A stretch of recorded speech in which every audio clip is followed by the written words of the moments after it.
Hey guys, it's X, and we are getting back into some more Castle in the Darkness. This is still the prologue, this is still just the demo of the game. And I released one video on this earlier, and, well not earlier, but a couple days ago. And this video that I released previously shows how to get through the game from the start to the finish, and a few of the references were mentioned, and even I didn't know this at the time, there is actually a whole other layer to this game that I just did not expect, to just the demo. There's a whole other layer to it, and I honestly thought that the demo was a little bit shallow. There wasn't a whole lot to do. It was a good tech demo for the game to show what you can do in it in the later version, and it led pretty well into the full version, which is going to come out at some point in the future, perhaps in 2013. And I didn't really expect there to be much more to the game than that, but I opened up the manual, and this is a classic gamer thing. We tend to start playing the games without reading the manuals these days, don't we? But I opened up the manual after I finished my first playthrough of the game, and some interesting things popped up in the game. I learned the names of some of the enemies, first of all, and I also learned that there are more items in the game. So let's go ahead and get started.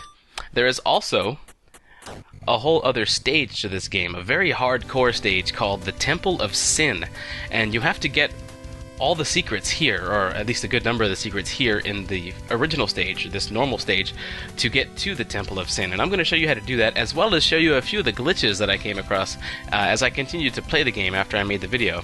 First, we're going to collect the secret key.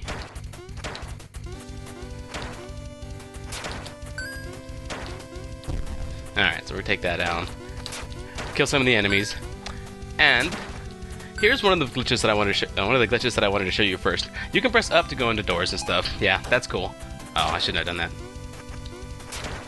But if you press up and then immediately jump or move, you'll get the little blink for the enter sign up there at the top.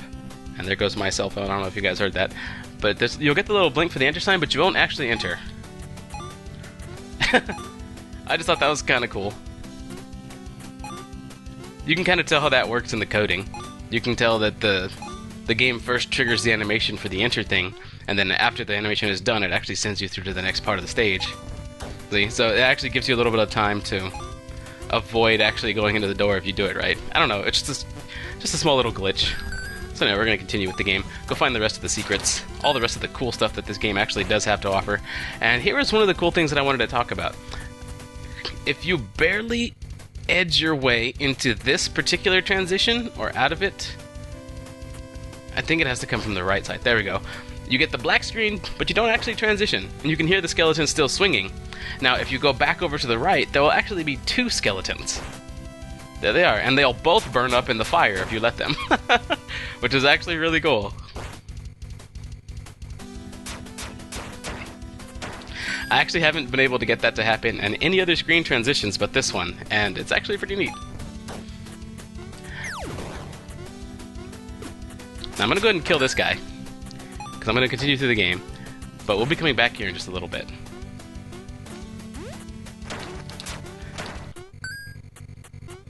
Alright, so this ghost face, or this mask, sometimes he'll attack and sometimes he won't. I haven't figured out what makes him not attack and what makes him actually attack. As well.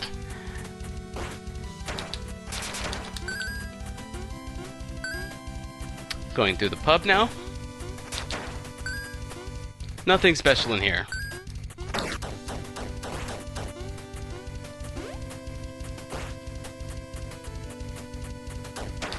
Alright, but here, in this particular part of the stage, you can jump up on this little ledge and destroy that piece of flame there, piece of flame, I don't know. You can put that fire out, and you can actually jump on the block that fire was on. And then you can jump over to the left, further onto the wall, and then keep jumping until you reach this point.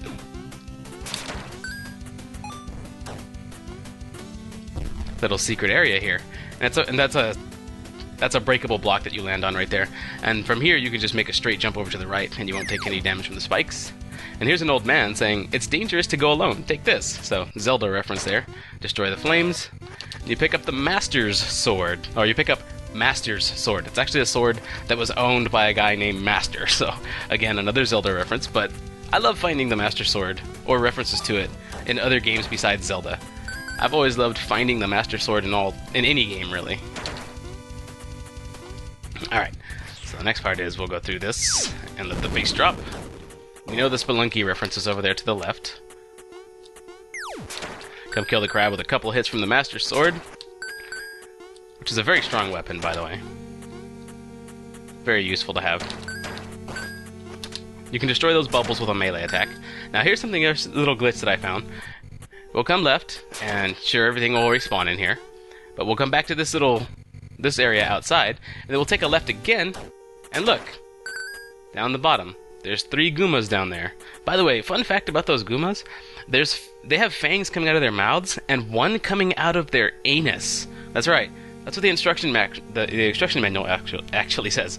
There is a fang coming out of those things' buttholes, and they use them to walk. What a horrible existence. In any case, if we keep doing this, more and more Goombas will spawn in that area. And they'll keep respawning infinitely if you keep doing this. I would go down there and kill them, but I don't really want to take all the damage. And I've actually had it glitch to the point where I can't damage some of them. I don't really know. Excuse me, I'm sorry for having to clear my throat. I'm still not 100%. But anyway, I'm still taking my antibiotics, but I'm getting better. In any case, yeah, I've actually had it glitch to where I can't damage some of those things. But yeah, you can keep doing that, and they'll just keep respawning, which is actually kind of funny. So we'll kill the Drake here. And continue on through the game. Enter this part of the game. And there's one thing that I want to show you that I missed in my previous video. I don't know if it's actually here.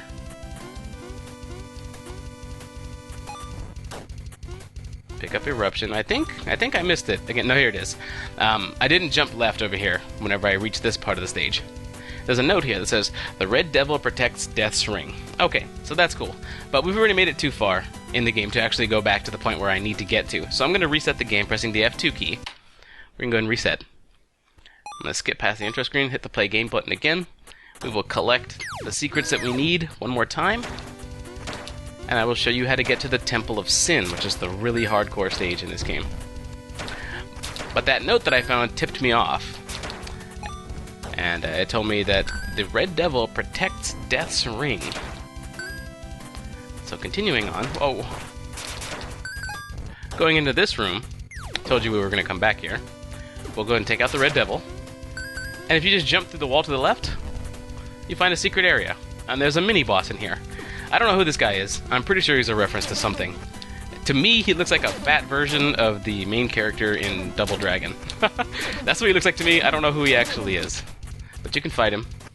You can see he's guarding that ring over there. Pick up the spirit ring, and now we can see, I don't know if it'll be very easy to see on YouTube because of the 30 frames per second thing, but we can see that my spirit is actually following now, and he attacks when I attack.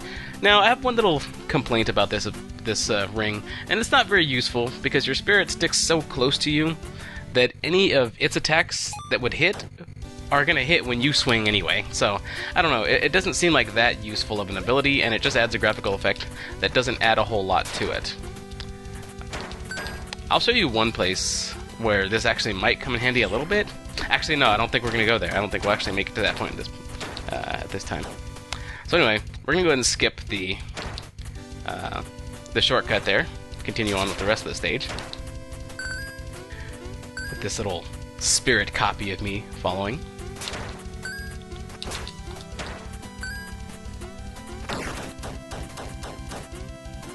Oops. Shouldn't have done that. Alright, so I'm taking a lot of damage, which is okay, because there are places to regain your health. Yeah, okay, I will show you where this little spirit thing could come in handy. Again, we're going to go collect the Master's Sword. Or Master's Sword, as it were. Breakable block.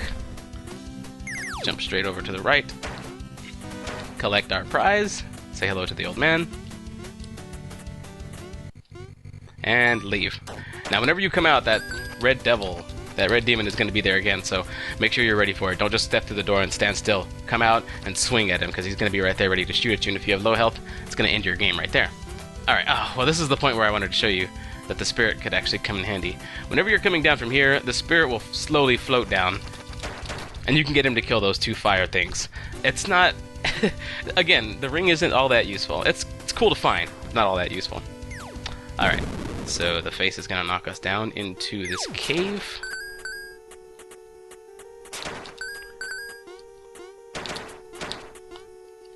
So remember, we've collected the ring, we've collected the Master's Sword, or sorry, Master's Sword. I'm just gonna keep calling it the Master Sword because that's what it's a reference to. And this area, oh, we're taking a lot of damage now. This area is actually where I like to refill my health before I go to the Temple of Sin. You can keep just jumping over to the left, killing this Gooma. That's what they actually call. They're called Goomas, G-U-M-A. And he'll just drop food periodically. And even if you miss the food, it stays through stage transitions. So, ooh, the popsicles. Those are worth a lot of health. Overall, it doesn't take a whole lot of time to completely restore your health.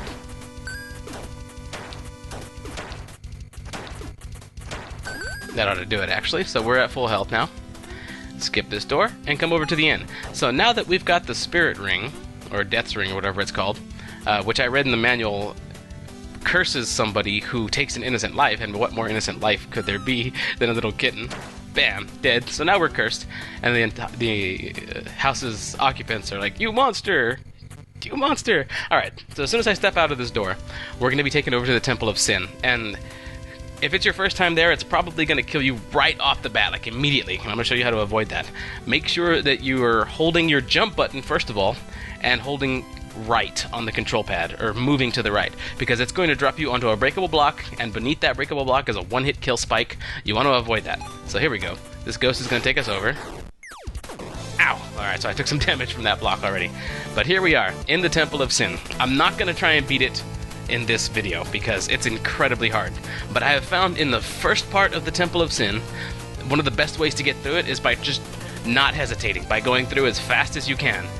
I might bumble this up because it's honestly very hard, but here we go.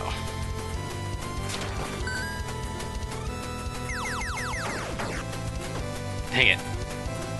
Already bungled. Oh, the crab took me out. Anyway, this is a very difficult stage. And one problem that I have with it, even though it's fun to do, one problem that I have with it is that whenever you go to retry, it starts you off at the very beginning of the game, and you have to go through and recollect all the secrets to get back to the Temple of Sin. Go get the ring, go kill the kitty, and then get thrown back in. So it's kind of a grind, and the Temple of Sin is designed to kill you, sort of like one of those I want to be the guy or I want to be the bossy style games, where everything just tries to kill you and there are surprises, one-hit kills that just come out of nowhere. And so there are some things that you just can't avoid your first time through the Temple of Sin. And that's one thing I don't like, that it makes you start back over at the beginning each time in a stage that's designed to kill you like that, where you're supposed to do it over and over again and memorize all the stuff that goes on. And especially in a game like this where it's very difficult to actually keep your health bar up. In a game like that, or in a stage like that, you want to be able to start from the stage again at the very beginning. I realize the idea is to create extra challenge to the Temple of Sin, like to make it harder, and in order to make it harder you have to earn your way back into it each time you want to try. I get that that's the general idea behind it, but it's kind of backwards thinking as far as game design is concerned, or modern game design is concerned these days, because you want to be able to let your player have fun without having to impede them. And making the Temple of Sin more challenging in this way... Dang it, here comes the attack. Making the Temple of Sin more challenging in this way really just makes the game a grind to continue to progress. And that's really the definition of what grinding is in video games. That is very small gain through a lot of work. And putting grinding content into your game is the easiest kind of content to create. It's the easiest and the cheapest form of content in gaming these days. Grinding makes games artificially longer, and that's what happens here in Castle in the Darkness with that particular stage. However, I'm not gonna lie and say it's not fun, because it is actually very fun. The problem is, once you've died 34 times and you've done this a whole lot and you've gone through all the secrets and everything, and you're just trying to make progress in the Temple of Sin, it does get old after a while. So that's something that you want to avoid whenever you're creating a stage like that. And as a result, I think a lot of people aren't going to finish the Temple of Sin, because people just don't have time to keep grinding through every one of their failures. Especially in a stage that's designed for you to fail no matter what. And I actually missed the ring, didn't I? Yeah, I did. So anyway, that's my one complaint about the Temple of Sin and about how the secrets and things like that work here. I wish there was a way to start directly at the Temple of Sin once you found it the first time, because that lets the player keep having fun and keep progressing Otherwise, you're just forcing them to grind. In any case, that was a bit of a, that was too long of a complaint for how serious I think the issue actually is. I still think it's very fun, and I still think this game is very much worth trying. And in fact, the game is on Steam to be greenlighted, and I would actually recommend everyone go over there and... where am I? I'm looking for the ring, aren't I? Yeah, I have to go through there. I would actually recommend that everyone go over and click on the link in the video description to greenlight this game on Steam, because the full version looks really good too. If you'll go over to MattCap's website and see the screenshots for the full version, and actually on the Greenlight page itself there is a video for what the full version is going to look like and some of the content that it's going to have. And from what I've seen of the depth of this game, it's a very simple game. Like, playing it is very easy, so it's easy to learn and difficult to master, which is the perfect formula for creating a really good game, a really fun game. The game is very simple, but it seems to have a lot going for it as far as the full version is concerned. So I'd really like to see this get greenlighted on Steam so we can just purchase it directly from there. Now, even if it doesn't get greenlighted, I'll still buy it. I'll still buy the full version from the game's official website for sure. But I'd rather have it on Steam because that's where I like having all my games. So, anyway, the link to greenlight this game is in the video description. I guess I will just go ahead and continue this video and do one more run through the Temple of Sin because I've talked for so long. And I'll just leave it at that. So let's go ahead and try it one more time. That's not the furthest that I've made it in the Temple of Sin. I've made it a little bit further than that. Like 1 or 2 rooms further than that. Not very much further.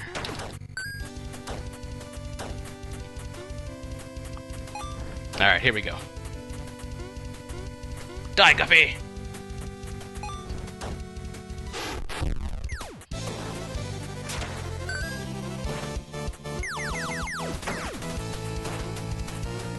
So once you make it to this part, you can kind of take your time just a little bit here at the end of this room. Kill that crab, and then move on. But you've got to keep going fast as soon as you're through the next room. And that's why, because that's very tough. This is as far as I've made it. I don't know how far that thing moves. Alright, so I guess you don't want speed in this room. You want to be careful in this room. Crud! Take a little bit of damage, but I'm pretty... Ah! I got myself stuck. Alright, so anyway, there it is, guys. I hope you guys have a lot of fun with it. Again, the link to download this game is in the video description, as well as a link to Steam's Greenlight, to greenlight this game, to get it on Steam. Hopefully we can get enough votes for it. And yeah, that's pretty much all I have to say. I really enjoy playing this game, and I'm eagerly looking forward to the full version. So, thanks a lot for watching, guys, and I'll see you next time.